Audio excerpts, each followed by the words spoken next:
together. Pastor Jason is really, really sick today, so shake or hug him at your own risk. Just saying that. So a couple of announcements real quick. Next Saturday, we will not have our morning prayer here at the church at 8:30. We instead are going to meet at the Family Visitation Center. We're going to meet here at 6 o'clock to carpool so that we can go over there and pray, and then we should be back here at the church by 7 o'clock. So next Saturday, instead of prayer in the morning, we're going to have prayer that evening. Meet here at the church 6 o'clock. We'll carpool for those that want to. We'll pray over their facility, and then we'll come back in and be back here by 7 o'clock. So be a part of that. Along those lines with Family Visitation Center, so their mission is, or their vision is, a community where all children have the opportunity to grow up with happy memories of childhood and healthy relationships with the people that they call family. At Family Visitation Center, they work to ensure the safety and well-being of children who are caught in the middle of adult issues such as divorce, domestic violence, and substance abuse. We have an awesome, incredible opportunity to partner with this ministry and to just share some love, the love that Christ has shown to us, and just share it with them. So there is a list of needs that they have. A lot of those things are really for the children. Gifts, toys, they need diapers, they need bottles of water. If it is on your heart to participate in this ministry, we ask that you just, if you're moved to participate, to do so. You can bring those donations here through December 11th, and then we'll go ahead and deliver those at that point in time. All right, we're so glad that you're here today. Take a moment to shake your neighbor's hand, give a hug.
Claim that promise.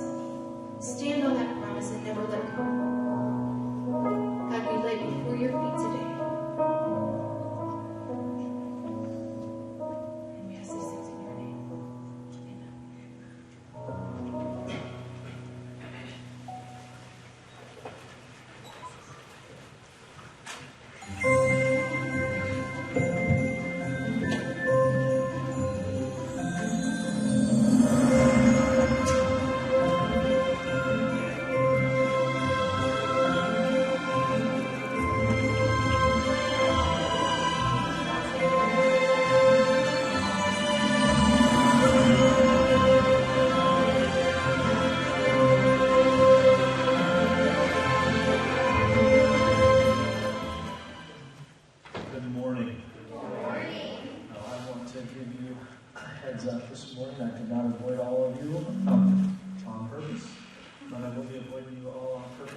morning following the message. I've been under the weather the last 2 days, and so I apologize. But I'm not going to hang out here and socialize with you afterwards. But don't take that personal. So, thank you. It is good to be here this morning. If you are a guest or a visitor, my name is J.T. Shaw. I'm a pastor here at Reach Church. And let me just say thank you for being here with us and allowing us to be part of your life. As you know, we are starting a series this next 4 weeks called Missing Christmas. It was last week, for those who weren't here, that's the reason for this sign. It was a delayed response when I realized it, because I just shared with those who were decorators, and I hate that phrase, season greetings. Not that I guess you're saying it, but I value Christmas. And so there she was laughing, and she had put it up there to say, you know what, these are some of the things that help us miss Christmas. And so we are just here this next 4 weeks to say, what are some things that we can do to help us pull back from the traditions, pull back from the busyness of life. And as for today, we're going to talk about the word Distractify. How do we remove distractions? I picked the word kind of, maybe you ever heard the word Spotify? It's out of the music channel, that, much like Pandora. You can go in and pick all the songs you want. You can go in and you can pick and choose. And, man, I like this playlist, and it allows you to focus on what you're doing. Unless you have the free version. Then they have something I call distractions. They're called commercials. And you're in the middle, you're loving this song, you could be working out, you could be doing whatever you want. Pretty soon it's like, hey, for $99.95, you can buy one of these. And so we get distracted from it, right? And yet, I would often say to this is that commercials can also be actually more entertaining than what we're there. If you've ever watched the Super Bowl, sometimes the commercials are better than the game itself. And I don't know about you, but I can only listen to Christmas songs for so long. I like Christmas songs. But when I remember growing up in high school, they locked in the station and they played Rudolph the Red-Nosed Reindeer for, I think, 12 hours straight. I'm still receiving psychiatric help. You know, when I use the word Distractify, I'm going to give you more of a working definition, but it really does help us remove the distractions of Christmas. And what are those things that get in the way? It was Dallas Willard who once said that the greatest enemy to our spiritual life is distractions. I wonder if this is true about the Christmas season too, and also about Jesus. Distractions, listen, they can be because of sin. When there's sin in your life, it distracts us from what Jesus has for us, his very, very best. But let's be real. Distractions can come in all sorts of forms. Technology, overscheduling, last-minute planning. Maybe you're involved with a last-minute project at work, and so you've got the year-end stuff that has to be finished. And does anybody here like shopping? What's wrong with you people? I literally, he says in all things with thanksgiving, bring your request to the Lord. I thank God for Amazon. But it can go crazy because you're shopping, more guests come up, and you've got to get more accomplished. And so I also found that shopping can also bring out the worst in us during this season. And here's a great picture of that.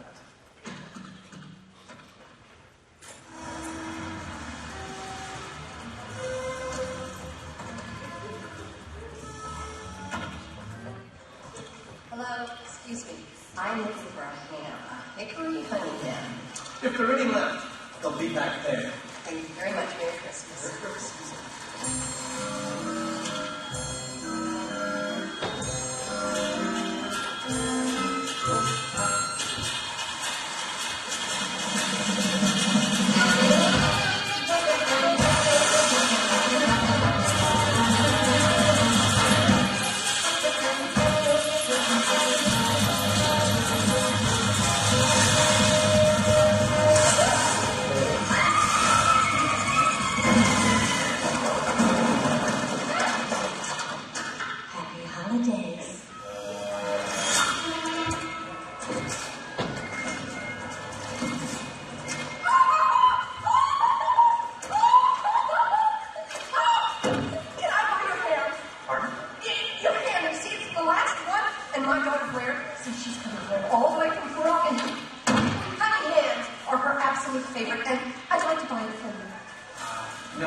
not for sale.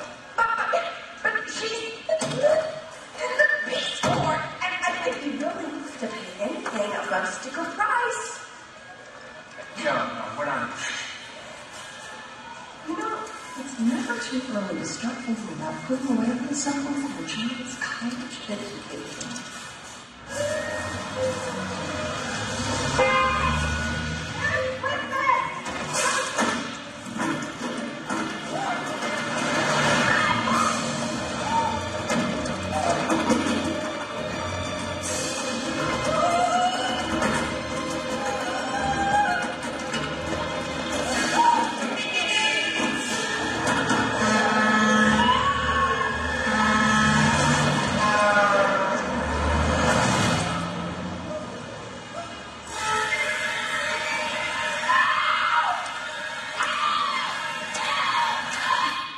Merry Christmas.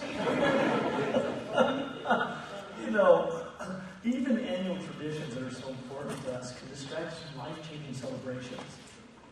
Even the birth of Jesus. We have different thresholds for each of us and how much we can really handle in that pace of life.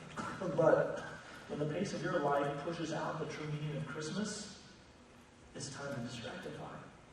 So I'm going to give you a working definition for distractify. Look at the screen. Removing whatever takes our eyes off of Jesus.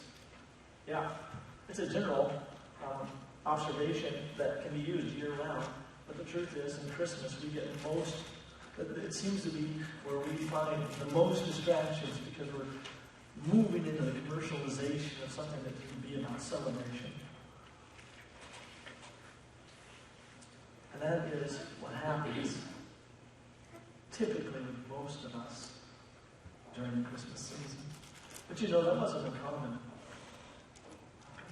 for us today. That is not something new. And we're going to jump back and embrace a couple perspectives and a couple stories throughout the New Testament. The very first one we're going to be reading from is going to be found in Luke chapter 2. And you'll be able to follow along on the screen, but if you would do that, let's read. We're going to be diving into those distractions in our life. In those days, a decree went out from Caesar Augustus that the whole world should be registered. I always love that, the whole world. Good luck with that. But it was as wide as they knew that it could reach. This was the first registration when Quirinius was governor of Syria. And all went to be registered, each to his own town. And Joseph also went up from Galilee, from the town of Nazareth, to Judea, to the city of David, which is called Bethlehem. Because to be registered with Mary, his betrothed. That's important. It says betrothed. It's important here. Who was with child. And while they were there was a time that came for her to give birth. And she gave birth to her firstborn son, and wrapped him in swaddling clothes, and laid him in a manger, because there was no place for them in the inn. Father, before I speak too much into this, I pray that you would open our hearts to receive what you have for us through it. And so I'm trusting you to do more than what I would be able to do. And I ask these things in your name. Amen. Well, there's this consensus taking place. This is not uncommon. This has gone on year after year. And annually, they would head back to their hometown. We'll read, even in the Matthew version, which is quite interesting, but Mary is also from the lineage of David. So they both would have been coming to the same place, even though they were not married at this time. They were only betrothed. And then they would have to travel whatever that distance is, because that's where they would have to come into. And it wasn't like today where they could just mail it in or get online. It wasn't just where there was this real simple way to quantify it. You had to go back to your town and register. And with all the preparation that took place, we'll find that Bethlehem was a small town, about 400 people. But it was steeped in the Jewish traditions of hospitality and opening their homes and making sure that there was room for everybody. This morning I'm going to paint a little bit of a picture for you, but it's a little bit different than what most of us grew up in our childhood as we see Christmas. We have this picture of the nativity scene. And what we try to do is take every aspect of the story and bring it all together in one. Not necessarily a bad thing, but it doesn't accurately reflect the storyline that took place. And the reason this matters is that sometimes it helps us see a fuller picture of what was going through the life of Christ and what was going through in Jesus and what he was going through with Mary and Martha and kind of the relationships that were taking place as we learn more. And so as I learn more, I pass that on to you too. And again, we have this nativity scene that brings the wise men in. We often heard there's 3 wise men. Well, that's because there's 3 gifts. It never tells us how many wise men. These are just some small pictures of what I referred to when I share this with you. It's not that it's a faulted approach and saying, oh, well, Mary's going to go out because I know the wrong story. No, they tried to take the nativity scene and bring it together in all the different aspects. But this morning, we're just going to focus on the end. We're going to focus in what took place as they arrived. The first thing I want you to take an observation, this is why this all matters as we get through it, is that we often see the picture. Jesus came in on the donkey, or Mary came in on a donkey pregnant, gave birth that night. Here's what the scriptures teach us. She was with child, and while they were there, the time came for her to give birth. And we're not sure how long they were there. We just know that they were. We just know that they had come to the end, and this is a very important part of the story I'm about to share with you. The end is not a manger scene. It's not uncommon. We have seen over the years that soon it was this barn that was built that we do multi-dimensional to get everybody into it. And then we say, oh no, it was a cave and it was out there. And it's because we're trying to use the word manger and create the environment to which these animals are in. Did you know even the story does there's no animals mentioned in the story except for the shepherds. We have all the animals that are part of the story. Again, nothing inherently wrong with it, but the very place that allows us to kind of explore a little bit deeper of what Jesus would want us to know about him. And anyhow, I would share with you this perspective is that the word "in" comes from a word meaning kaloma. Now, for those of you not familiar with the story of the Good Samaritan, there was a story of the Good Samaritan where this Jew gets beat up and he gets left, and then a Samaritan comes and helps him and takes him to the inn. That word there means like a hotel. A motel is a place to stay. But this word means the family guest room. It's been much like what happens when we see the story where Jesus sends his disciples ahead to go prepare for the Last Supper. And he says, head to the ketuma, go to the upper guest room. This place has been prepared for us to take our last meal together. And so we have this picture that also there's no room for them in, but now we're working with a culture that is steeped in hospitality. Steeped. In other words, you just don't turn people away, especially family. So we have a spot for you, but it's in the back with the animals. It was not uncommon that there would have been a lean-to on the side of the house, part of the house, where the animals would stay. We get this picture, and here's as we learn about these things, I begin to think about, man, how would we do with hospitality, right? I remember I had my Navajo brother Daniel come by to visit from Arizona. He was going up to Canada. And I remember saying, hey, we've got a place for you to stay if you need. Great. What I didn't expect is 11 of them showed up. And so they all come into our house, and I'll tell you, I woke up the next morning, there's some sleeping on the deck, there's some sleeping on the living floor, some downstairs, some sprawled into the kitchen. I'm like, whatever works, right? Because you didn't turn them away. We just provided a place to sleep. This is what's happening. I mean, it would have been crowded because of the consensus, but you don't turn family away. Well, I began to ask some questions internally. Like, why did someone offer a pregnant woman the guest room? What if somebody said, I'll give up my space? And then the light bulb clicked on. I said, hang on to this word. They were betrothed. She's pregnant, but they're not married. In a culture that deeply, we don't wrestle with this in the same way.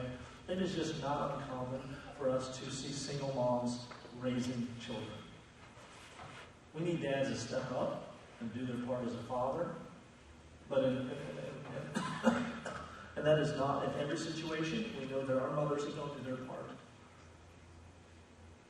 But what I would say that in this culture, you need to understand that they had opened up their home, but they were totally against the fact that she was pregnant and they were not married. Another observation I begin to ask is, I wonder how they would have responded differently if they knew who Mary was carrying. You ever been there? What if we knew that that was a divine appointment? The people we run into, the circumstances we're in, if we knew that Jesus was wanting to do something in that moment, would we live differently? Right? Thank you. So, here's what we have. A question that I think I would... Because here's the deal. This is why this is important. That night, the shepherds, when they were born, when Jesus was born, the shepherds were made known by the angels of what happened. And so they came to worship. And as we read the story, they came in and they shared with Mary, and it says, and they all were amazed. They were shocked. They were like, what just happened? Which means it wasn't just Mary and Joseph. However many of the family was there with them had just discovered Jesus was in their home. Let me ask you a question. How often do we have Jesus in our home, but we put him in the back room because there's so much to do during the busy season of celebrating his birth? Maybe I should ask the question this way. How often do we receive Jesus within our heart, but he's just not the priority as we move into the busy seasons of our life? The annual consensus became a distraction. It was an ordinary tradition that blinded the family from an extraordinary gift. And Distractify really has little to do with what we do, but missing out what is important as we do it. Like the consensus, Christmas comes around every year. And it's not uncommon to get together with friends and family, exchanging gifts and shopping. Hopefully not like the series we just watched in the video. Christmas light viewing, volunteer overload, traveling. Don't forget to send me your picture postcard. People make time for that. And by the time the new year comes around, Jesus had little to do with it. This year, I want to challenge and encourage you. Let's distractify. So 2 principles I want to share with you this morning on how we can do that. Here's how we can do this together. Number 1, seek to be present. Like that play on words? Everybody wants presence, not preoccupied. Seek to be present, not preoccupied. The annual consensus was not a bad thing. But let's get real. Slow down. All the families coming in, and we start worrying about what? How am I going to feed them all? And also, how are we going to worry about, wait a minute, I got to run down and get water every day for all of them. Oh, I got to clean up every day. And then pretty soon, I don't even know how many people are going to be showing up this time. And there's all these uncertainties, and that's what being preoccupied means. If we worry with unnecessary concern. Things that just really we have no control over, but we allow our minds to run with it to figure it out. Let me give you a perspective. When I think of preoccupied people, here's some observations I made about those who are preoccupied. 1, they worry about how they're going to pay for everything, accomplish everything, and deal with everything before it's even there. I'm still about good planning, right? But that's not what we're talking about. We're worried about it before, even if we didn't plan, we're just worried about it. Anybody here obsessed with details? You get so focused on the details, you miss the point. Overly concerned with what others think. Will they like that gift? Will they like my food? Will they like, are they happy they have to come here this year? Or will I make them happy if I go there this year? Not attentive to their surroundings. As you look around, how many people do you know and don't you know? And how many will you get to know when the service is over? You know also they're not preoccupied people? Right now, you're sitting in the chairs wondering what you're going to do this afternoon. Anybody want to admit to that? We need Jesus back. We do. They're preoccupied because our mind is more concerned about this out here than being present. To be present with the people I'm with, what I'm learning, embracing that very moment that I'm in right now. You see, being present allows us to be part of what is important. People. That's what matters. Being present. Listen, I'm going to give you perspective. Two things I want you to work on for this Christmas season that will help recalibrate your being present versus being preoccupied. Being present gives us the opportunity to do two things: show courtesy and gratitude.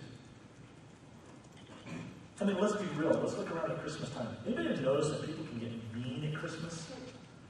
Seriously, dude, the sale at Walmart was not worth killing the person you drove over, okay? Man, Black Friday's here, and pretty soon people realize they don't like trampling each other. Let's make it Black Thursday and Black Saturday, too. So another change. And man, people would just line up for hours on end. I had a pastor friend of mine line up at Cabela's and put a post up. He said, 3:30 in the morning. Now for him, it was for them and their boys, and it was for the experience. And great, I'm not against that. I'm against it. I'm against it. You will not see me there in the morning. I would pay the extra money. I would pay it twice. Just so I want to stay in the line order. But the point that I want you to grapple with today is that we can be in such a season when people are getting lonely and depressed. And Christmas really is a message of hope. Jesus is born. Jesus is here. Jesus is alive. Jesus has been given to us. The Son of God, Emmanuel, God with us. And when we use courtesy and gratitude, what that does is that brings value to people. Titus 3:2 says, show perfect courtesy toward all people. Open the door and allow the person to go in front of you. It's not going to hurt us to make cuts in front of the line and you don't lose it.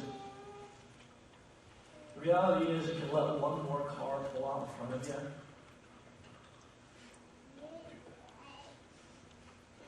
Show perfect courtesy to all people. It was Mark Barrison, pastor, made this observation. He's not the only one, but this may sound familiar to many of you, that gratitude is thanking God after it happens. Faith is thanking God before it happens. We hold the meaning of Christmas in our heart because He has been born. It has happened. So when we take time to thank God for each moment in our life, we're telling God that what He does, who He is, matters to us. When you spend all your time complaining, what you've said is all the things that God has done already doesn't measure to the inconveniences and dislikes and preferences. Craziness.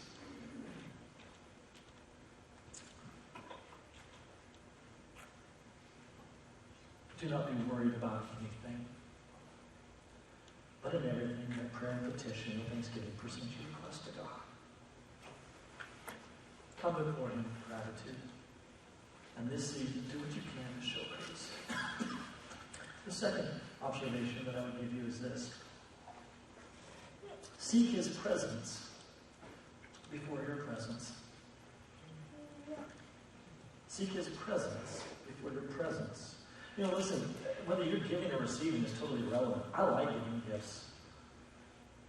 Like, I like giving gifts when I can give them, and I see somebody start crying because of it. Like, I'm like, I didn't cry. You know, because somehow I knew them well enough that I was like, I didn't fall, I got you on video. You know, that kind of thing. Because, it's not the same when you receive gifts, though I am grateful for it. But man, when you know the heart of others and you give gifts and you see it touch their heart, but we don't want to be distracted, because sometimes the greatest gifts that many of us have is just serving one another. There's an incredible story found in Luke chapter 10. And I'm going to read it here this morning. It's Luke chapter 10. It's not on the screen, so just listen along with me, and I will follow up with this. Now, as they went on their way from where they were, Jesus and His disciples, it said that Jesus entered a village, and there was a woman by the name of Martha who welcomed him to her house. She had a sister called Mary. This is not the same Mary who had the baby. This is a Mary and Martha, two sisters, who sat at the Lord's feet and listened to His teaching. But Martha was distracted with much serving. And she went up to him and said, Lord, do you not care about my sister that has left me to serve alone? Tell her then to help me. But the Lord answered her, Martha, Martha. I was going to hear that going, Marcia, Marcia, Marcia. You are anxious and troubled about many things.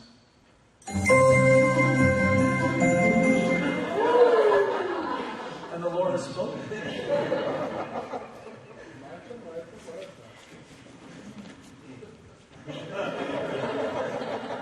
Good. It's still beating. He said, Marcia. Martha, Martha, you are anxious and troubled about many things. Listen to this. It's an important part. But one thing, not a few things, but one thing is necessary. Mary has chosen the good portion. She chose the right thing, which will not be taken away from her. So, there are a couple personality types I see right here. Any of you here, a bunch of doer workers, and you're concerned about the details, and you want to make sure everything looks right, you get it all done. You get it all completed to the T. By the time it's done, you realize that you just missed the people you were supposed to be hanging out with. Me, I'm like, well, hey, come on over. Now, I didn't tell you who I was talking about. Sometimes our personalities allow us to be more relational than others. But here's Martha, and she's like, Lord, I need help making my Christmas cookies. I got a bunch of them that need done. Don't you understand? We got eggnog. You ever eat some eggnog? Shame on you. He said, all these things. He says, don't you see? And she's like, wait a minute, you're missing it. No matter how busy you get, the best thing is to be with me. The best thing you can do is spend time with me. Seek my presence before his presence. Listen to James 4:8. He says, draw near to me, and I will draw near to you. Isn't that a wonderful promise? Amen? Amen? When you seek God, sometimes we're waiting for God to show up, but we're not even seeking him. He might have showed up, but you ain't going to find him because you ain't looking for him. You're waiting for some sort of big star in the sky. That happened over 2,000 years ago. Today we live with these promises as fix your eyes on Jesus. Doesn't mean you can't do all these things. Listen, this year, my friends, I want to give your heart permission to avoid the Christmas season of advertising. Every ad that wants to try to sell you the best deal, experience the best show, bake the best treats, travel the long distance, wrap the most gifts, or do whatever keeps you from cherishing the true meaning of Christmas. Listen, don't buy into it. There's nothing inherently wrong with celebrating Christmas, which has practices, but it seems all too often that we spend the season preparing for presents, and we never really get to his presence. So, what does that look like? For me this year, I'm going to do something that's a little, I don't know exactly how to define what it looks like, so I'm going to give you where I'm at right now. Throughout the month of December, I am not going to be on social media. If you try to reach me, don't take it personal. I will still use email for communication purposes. You might see things come out, but we have things like on our webpage that actually pushes that out to the Twitter account or push it out, so it's not me surfing through it. Not playing the games on my phone. I am removing that because I realize it sucks up a lot of my time. And the reason I'm sharing this with you is not to say, look what I'm doing, but to invite you to say, what is it you need to do? What is it you need to do to remove a distraction? Whatever it is, it isn't the same thing as me. Whatever that thing is, to remove distraction, so that this season you can distractify.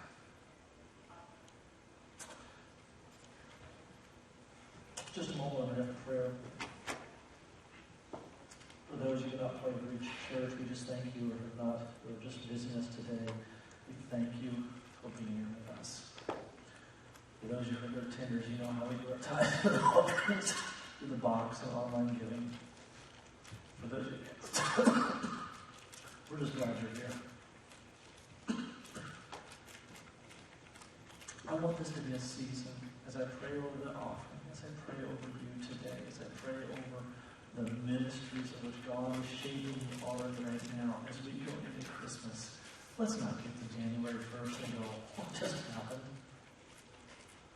Because if we can do that in the busiest time of the year, what might that shape out for the rest of the year to come? Let's pray. Father, thank you for this morning, this time together. Thank you for the men and women and children that are part of this family. Thank you for how you work with their hearts and to God blessing each of them. And God, I pray that as they give their tithes and offerings to you, that you would bless those according to your promises and your giftings. I pray, Father, for those that are here today that need to take a step to Distractify, that whatever that is, would you make it loud to them so that God, they can step back and follow through. And then, God, when it's all said and done, that we know we thank you, Jesus. I love you. And I ask these things in your precious name. And all of God's people said, Amen. God bless you.